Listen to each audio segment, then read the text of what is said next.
नमो बुद्धाय मित्रांनो, आपल्या सर्वांचे आपल्या मनपसंत चॅनल मन शांतीवर स्वागत आहे. आपण मिलिंद प्रश्न या ग्रंथाचे वाचन करीत आहोत.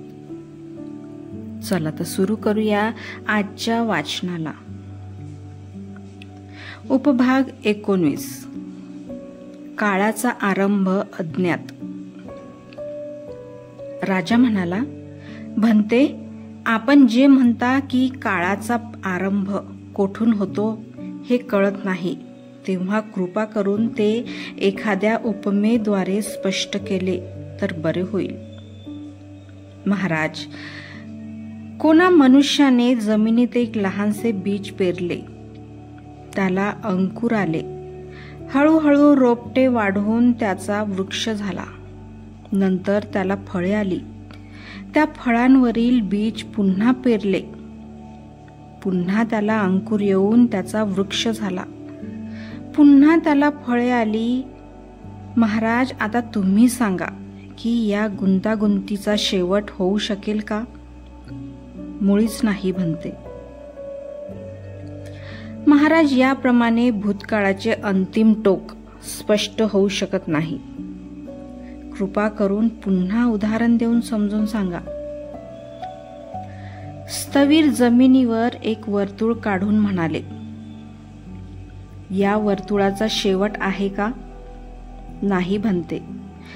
व त्याचे दृश्य रूप यापासून चक्षु विज्ञान उत्पन्न होते.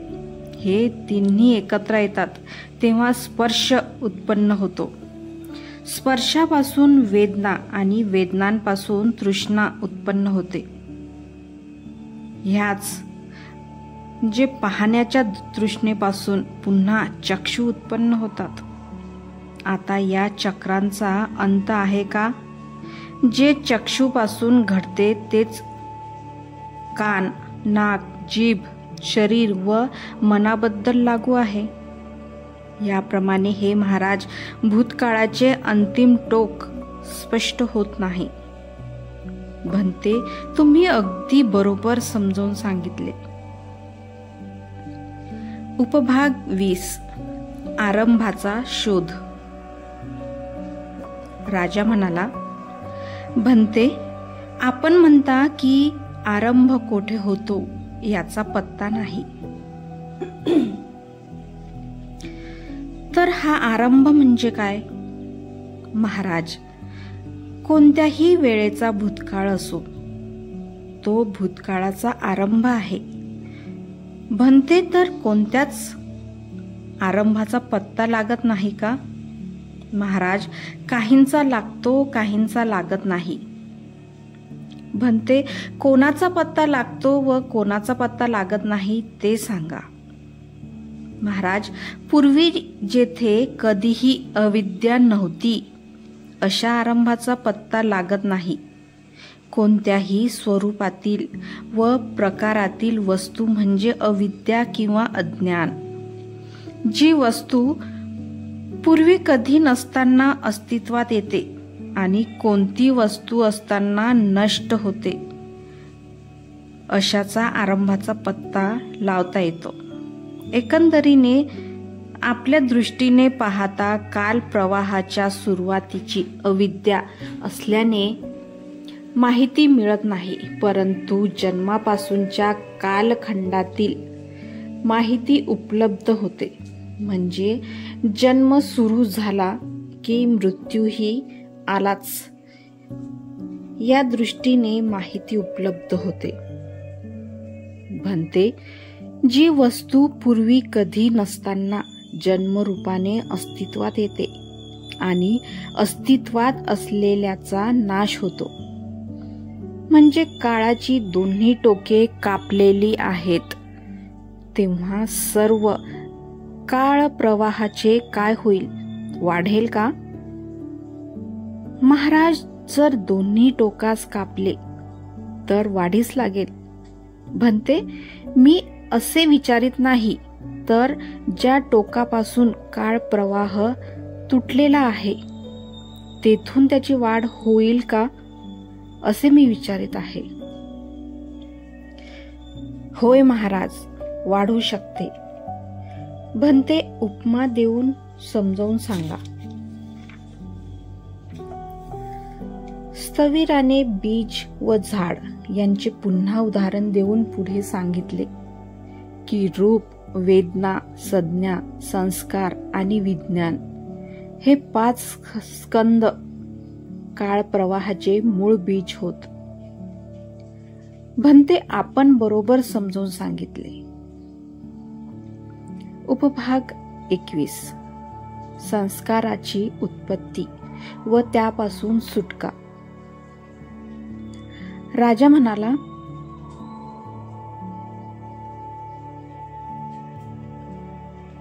भंते, उत्पन्न होणारे असेही संस्कार आहेत का? होय महाराज. ते कोणते बरे? महाराज, चक्षु व रूप यांच्यापासून चक्षु विज्ञान उत्पन्न होते. चक्षुर विज्ञानापासून स्पर्श होतो. स्पर्शामुळे वेदना होतात. वेदना आहेत तेथे तृष्णा आलीच. तृष्णेपासून उत्पादन होते. उत्पादनापासून भव, भवापासून जन्म होतो. जन्म झाला तेथे म्हातारपण, मृत्यू, शोक, रडणे, भुंकणे, नैराश्य आणि यातना होतात. याप्रमाणे केवळ दुःखच वाढीस लागते. महाराज, जेथे चक्षु व रूप नाही, जेथे चक्षु विज्ञान नाही, चक्षु विज्ञान नसल्यामुळे चक्षु स्पर्श नाश पावतो. याप्रमाणे वेदना, तृष्णा, उत्पादन, भव, जन्म व जन्म चुकल्याने म्हातारपण, मृत्यू, शोक, रडणे, ओरडणे, दुःख, नैराश्य व यातना नाश पावतात. याप्रमाणे समस्त दुःख प्रवाहाचा शेवट होतो. भंते, बरोबर सांगितले. उपभाग 22. ज्यांचे अस्तित्व पूर्वापार चालत आलेले आहे त्याच वस्तू उत्पन्न होतात. राजा म्हणाला, भंते, ज्यांचे पूर्वी कधी अस्तित्व नसतानाही निर्माण होणारे संस्कार आहेत का? नाही महाराज. ज्यांचे पूर्वी अस्तित्व नाही असे कोणतेही संस्कार नाही, निर्माण होत नाहीत. ज्यांच्या अस्तित्वाचा प्रवाह पूर्वीपासून चालत आला आहे तेच संस्कार जन्मास येतात. कृपा करून उदाहरण देऊन समजावून सांगावे. महाराज, आपण ज्या राजवाड्यात बसता तो एकाएकीच तयार झाला आहे का? भंते, कोणतीही वस्तू अशी आकस्मिकपणे तयार होत नाही. राजवाड्याला लावलेल्या लाकडी खिडक्या, दरवाजेचे स्तंभ इत्यादींची वाढ जंगलात झाली. विटा व कौले मातीच्या रूपाने जमिनीत होते आणि असंख्य स्त्री पुरुष मजुरांनी कष्ट केले व घाम गाळला. तेव्हा क्रमाक्रमाने हा राजवाडा उभारण्यात आला. यावरून हेच सिद्ध होते की ज्याच्या अस्तित्वाचा प्रवाह पूर्वापार चालत आलेला आहे त्याच वस्तू परिवर्तन स्वरूपात जन्मास येतात. हेच खरे आहे.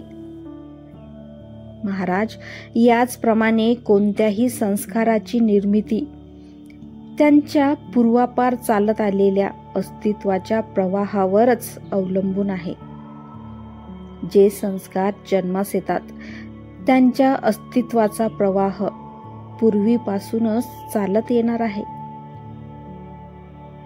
भंते, कृपा करून दुसरे उदाहरण देऊन समजावून सांगावे. महाराज, जमिनीत अंकुर येऊन सर्वच झाडाची क्रमाक्रमाने वाढ होऊन ती मोठी होतात आणि फुलतात व फळतात. याप्रमाणे ज्याच्या अस्तित्वाचा प्रवाह पूर्वापार चालत आला आहे त्याच वस्तू उत्पन्न होऊन विकसित होतात. कृपा करून पुन्हा उदाहरणाने समजून सांगावे. महाराज, एक कुंभार जमिनीतून माती खोदून तीवर अनेक संस्कार घडवितो तेव्हा कुठे मडके आकारास येते. त्याच्या स्थितीचा प्रवाह मातीपासून चालत आलेला आहे. महाराज, याप्रमाणे शून्यातून उत्पन्न होणारे कोणतेही संस्कार नाहीत. ज्याच्या अस्तित्वाचा प्रवाह पूर्वापार चालत आला आहे त्याच वस्तूंची उत्पत्ती होऊन उत्क्रांतीची सीमा गाठतात. भंते, कृपा करून पुन्हा उदाहरण देऊन समजावून सांगावे. महाराज, विण्याला जर पत्र, चांबडे, पोकळी, काठ, दांडा, गळा तर किंवा खुंट्या यापैकी एक सुद्धा नसेल आणि कोणी वादकही नसेल तर त्यातून संगीत निर्माण होईल का? मुळीच नाही भंते. आणि जर ह्या सर्व वस्तू असतील तर? भंते, मग तर संगीत अवश्य निर्माण होईल. महाराज, याप्रमाणे शून्यातून उत्पन्न होणारे कोणतेही संस्कार नाहीत. ज्यांचा अस्तित्वाचा प्रवाह पूर्वापार चालत आला आहे त्याच संस्कार वस्तूची उत्पत्ती होऊन उत्क्रांतीची सीमा गाठतात. कृपा करून आणखी उदाहरण द्यावे भंते. महाराज, बासाची छिद्रे केलेली काब, रुळासारखी काठी, ओढण्याची दोरी, कापूस, कापडाचा लहान तुकडा आणि अग्नी उत्पन्न करणारा कोणी मनुष्य नसेल तर अग्नी उत्पन्न होऊ शकेल का? नाही भंते. आणि जर ह्या सर्व वस्तू असतील तर? भंते, तेव्हा तर अवश्य अग्नी उत्पन्न होईल. महाराज, याचप्रमाणे शून्यातून उत्पन्न होणारे कोणतेही संस्कार नाहीत. ज्यांच्या अस्तित्वाचा प्रवाह पूर्वापार चालत आला आहे त्याच वस्तू उत्पन्न होऊन विकास पावतात. महाराज, भगवंतांनी असाच जीवन चक्राचा उल्लेख केला आहे. भंते, आणखी एक उदाहरण देऊन समजावून सांगा. महाराज, अग्नी उत्पन्न करणारा सूर्यच नसेल, सूर्यप्रकाश नसेल आणि वाळलेली जळाऊ कांडी नसेल तर अग्नी उत्पन्न होईल का? नाही भंते. आणि सर्व वस्तू उपलब्ध असल्यास? भंते, तेव्हा बरोबर अग्नी उत्पन्न होईल. महाराज, अगदी याचप्रमाणे शून्यातून उत्पन्न होणारे कोणतेही संस्कार नाहीत आणि ज्यांच्या अस्तित्वाचा प्रवाह पूर्वापार चालत आला आहे त्याच संस्कार वस्तूची उत्पत्ती होऊन विकसित होतात. भंते, कृपा करून आणखी उदाहरणाने समजवावे. महाराज, जर आरसा नसेल, प्रकाश नसेल आणि त्यापुढे मुख नसेल तर प्रतिबिंब दिसेल का?